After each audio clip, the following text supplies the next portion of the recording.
বাতি থেকে এই মুহূর্তে আমরা উত্তরকন্যা অভিযানের ছবি আপনাদের সামনে তুলে ধরছি।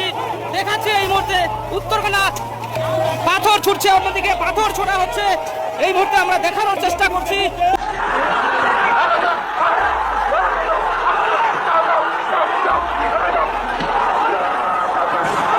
ভারতের অরুণাচল প্রদেশে 15টি মসজিদ সম্পূর্ণ সিলগালা করে দিয়েছে বিজেপি পরিচালিত রাজ্য সরকার।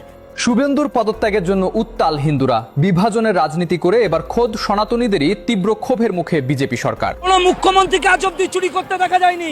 শুভেন্দুকে নারদার টাকা সংবাদ মাধ্যমে পুরো দেখা গেছে। পৃথিবীতে এরকম কোন মুখ্যমন্ত্রী নেই, কোন নেতা নেই যে চুরি করে মুখ্যমন্ত্রী হয়েছে, যে চুরি করে মুখ্যমন্ত্রী হয়েছে। আমরা বিজেপি এমএলএরা মুসলিমদের ভোটে কেউ জিতিনি, আমরা হিন্দুদের ভোটে জিতেছি। আমাদের কাছে দম থাকে শুভেন্দুদের টিকিটে ছিল।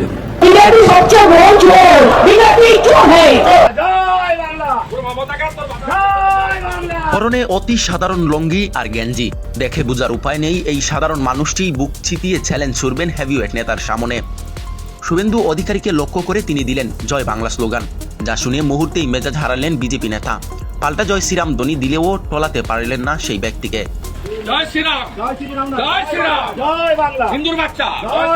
সুপ্রিয় দর্শক, ভারতের পশ্চিমবঙ্গে বর্তমানে উত্তাল পরিস্থিতি। ইতিমধ্যে আপনারা দেখেছেন ভারতে 15টি মসজিদ বন্ধ করে দিয়েছে বিজেপি সরকার। সেই ক্ষোভে পড়ে ইতিমধ্যে আপনারা দেখেছেন শুভেন্দু অধিকারীর বিরুদ্ধে মুসলমান এবং হিন্দু এবং তৃণমূলের নেতাকর্মী সকলে তাদের পদত্যাগের দাবিতে রাস্তায় কঠোর আন্দোলন করতেছে। সুপ্রিয় দর্শক, এক পর্যায়ে শুভেন্দুকে গায়ে হাত দিয়েছে তৃণমূল এবং মুসলমানরা। এই দৃশ্য আমরা দেখেছি। সুপ্রিয় দর্শক, আজকের এই ভিডিওতে আমরা দেখে আসি যে পশ্চিমবঙ্গের বর্তমানে রাজনীতি সারা বাংলাদেশ সহ বিশ্বে তোলপাড় সৃষ্টি করেছে, যে আসলেই শুভেন্দু অধিকারী মুসলমান এবং হিন্দুদের ভিতর ঝগড়া বিবাদ সৃষ্টি করতেছে। তাই এই শুভেন্দু অধিকারীর দ্রুত পদত্যাগ চাইতেছে পশ্চিমবঙ্গের হিন্দু এবং মুসলমানরা। সুপ্রিয় দর্শক, আজকের এই ভিডিওটি শেষ পর্যন্ত দেখে আপনাদের মতামত অবশ্যই কমেন্ট সেকশনে জানিয়ে দিবেন। বাতি থেকে এই মুহূর্তে আমরা উত্তরকন্যা অভিযানের ছবি আপনাদের সামনে তুলে ধরছি। দেখাচ্ছে এই মুহূর্তে উত্তরকন্যা পাথর ছুটছে, অন্যদিকে পাথর ছোড়া হচ্ছে। এই মুহূর্তে আমরা দেখানোর চেষ্টা করছি উত্তরকন্যা অভিযানের ছবি। প্রথম ব্যারিকেড কিন্তু ভেঙে দিয়েছে। এই মুহূর্তে জল কামান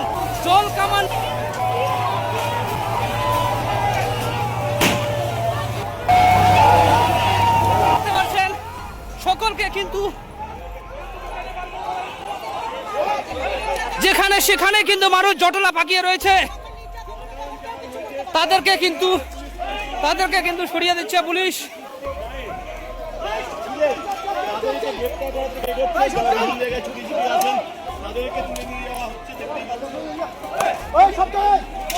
রাস্তার বেশ কয়েক জায়গায় কিন্তু আগুন জ্বলছে, বেশ কয়েক জায়গায় এখনো পর্যন্ত আগুন জ্বলছে। পরিস্থিতি সম্পূর্ণ নিয়ন্ত্রণে আনার চেষ্টা চালাচ্ছে পুলিশ, বিশাল পুলিশ বাহিনী, র্যাব। কোন মুখ্যমন্ত্রীকে আজ অব্দি চুরি করতে দেখা যায়নি। শুভেন্দুকে নারদার টাকা সংবাদ মাধ্যমে পুরো দেখা গেছে। পৃথিবীতে এরকম কোন মুখ্যমন্ত্রী নেই, কোন নেতা নেই যে চুরি করে মুখ্যমন্ত্রী হয়েছে, যে চুরি করে মুখ্যমন্ত্রী হয়েছে। বিজেপি ভোট চুরি করে জিতেছে, আপনারা বাংলায় দেখেছেন। তার বড় প্রমাণ হচ্ছে নির্বাচন যখন শেষ হয়েছে ব্যাটারি চার্জ ছিল 60, আমার পার্টি 191 পার্টি। যখন মেশিন খোলা হয়েছে তখন 85% চার্জ। আমার কাছে প্রমাণ আছে, প্রত্যক্ষ প্রমাণ, সেই প্রমাণ আমরা দেখাতে পারি। বিজেপি গণতান্ত্রিক প্রক্রিয়ায় পশ্চিমবাংলা আসেনি। মমতা বন্দ্যোপাধ্যায়কে জোর করে হারিয়ে দেওয়া হয়েছে, 13,000 ভোটে গিয়েছিল, জোর করে এজেন্ট তুলে দেওয়া হয়েছে। মমতা ব্যানার্জিকে জোর করে হারানো হয়েছে। গণতন্ত্র প্রক্রিয়ায় বিজেপি ক্ষমতায় আসেনি, বিজেপি ভোট চুরি করে পশ্চিমবাংলার ক্ষমতায় এসছে।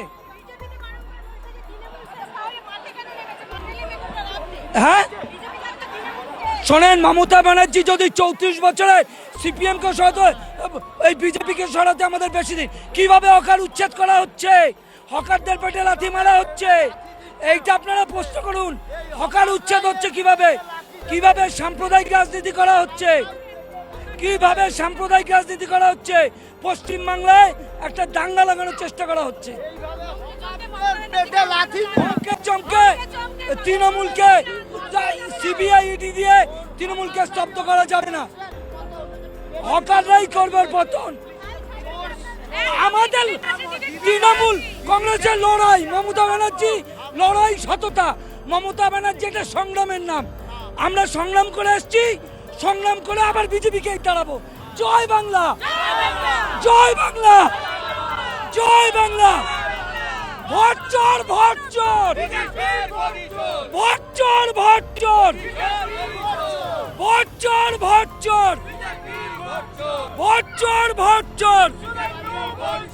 জয় বাংলা, জয় বাংলা। পরনে অতি সাধারণ লুঙ্গি আর গেঞ্জি, দেখে বোঝার উপায় নেই এই সাধারণ মানুষটি বুক চিতিয়ে চ্যালেঞ্জ ছুড়বেন হেভিওয়েট নেতার সামনে।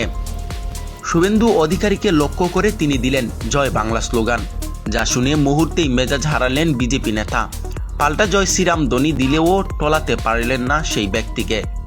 জয় শ্রীরাম, জয় শ্রীরাম, জয় শ্রীরাম, জয় বাংলা, হিন্দুর বাচ্চা, জয় বাংলা, জয় বাংলা। পরিস্থিতি চরমে পৌঁছায় যখন শুভেন্দু অধিকারী এই ব্যক্তিকে লক্ষ্য করে রোহিঙ্গা বলে মন্তব্য করেন, কিন্তু দমে যাওয়া পাত্র নন তিনিও। উল্টু নেতার মুখের উপর জবাব দিয়ে বসেন, আপনি রোহিঙ্গা, আমরা নয়। রোহিঙ্গা, রোহিঙ্গা, আপ রোহিঙ্গা, জয় বাংলা। এই পাল্টা জবাবে যেন আগুনে গিয়ে পড়ে।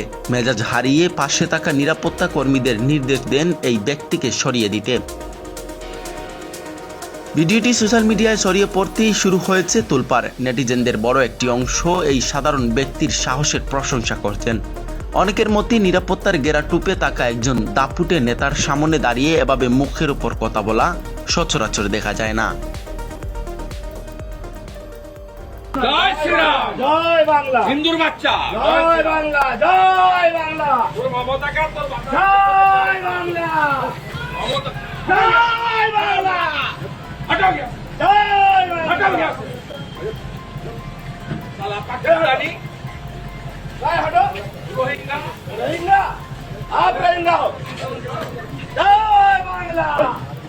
রোহিঙ্গা আমরা তুলে বলবো, আমাকে চিনে না তো, আমাকে হারিয়েছে, মমতাকে হারিয়েছে, চামড়া তুলে গেল, হটাও গিয়া, হটাও, হটাও। ভারতের অরুণাচল প্রদেশে 15টি মসজিদ সম্পূর্ণ সিলগালা করে দিয়েছে বিজেপি পরিচালিত রাজ্য সরকার। স্থানীয় আদিবাসী জনগোষ্ঠীর আন্দোলন এবং জনসংখ্যা পরিবর্তনের আপত্তির মুখে এই কঠোর প্রশাসনিক পদক্ষেপ নেওয়া হয়েছে। আচমকা কেন এই মসজিদগুলো বন্ধ করে দেওয়া হলো এবং এর আসল কারণ কি, বিস্তারিত জানাচ্ছেন ত্রিবেণী তরু। অবৈধ বসতি স্থাপন ও অননুমোদিত ধর্মীয় স্থাপনা তৈরির অভিযোগে ভারতের অরুণাচল প্রদেশের ইটানগর রাজধানী অঞ্চলে 15টি মসজিদ সম্পূর্ণ সিলগালা করে দিয়েছে রাজ্য প্রশাসন। ভারতীয় সংবাদ মাধ্যম এনডিটিভি জানায়, Arunachal Pradesh indigenous youth organisation নামের একটি স্থানীয় আদিবাসী যুব সংগঠনের দীর্ঘ আন্দোলনের পর এই সিদ্ধান্ত নেওয়া হয়েছে। এই উচ্ছেদ ও অনুপ্রবেশ বন্ধের দাবিতে আন্দোলনকারীরা হরতালও পালন করেছিল। অরুণাচল প্রদেশ সরকারের পক্ষ থেকে জানানো হয়েছে, চলতি বছরের জানুয়ারি মাসে মুখ্যমন্ত্রী পেমা খান্ডুর সঙ্গে এপিআইওয়াইও প্রতিনিধিদের এক বৈঠকে বিষয়টি সামনে আসে। ওই বৈঠকের পর মুখ্যমন্ত্রী জেলা প্রশাসনকে রাজধানী এলাকায় প্রয়োজনীয় অনুমতি ছাড়া তৈরি হওয়া সমস্ত ধর্মীয় স্থাপনা খুঁজে বের করার নির্দেশ দেন। এরপরই সরকারি জরিপের মাধ্যমে 15টি অননুমোদিত মসজিদের অস্তিত্ব শনাক্ত করা হয়। সুপ্রিয় দর্শক, সম্পূর্ণ ভিডিওটি দেখলেন। আজকের এই ভিডিও সম্বন্ধে আপনাদের মতামত অবশ্যই কমেন্ট সেকশনে জানিয়ে দিবেন। দেখা হচ্ছে পরবর্তী ভিডিওতে। আসসালামু আলাইকুম।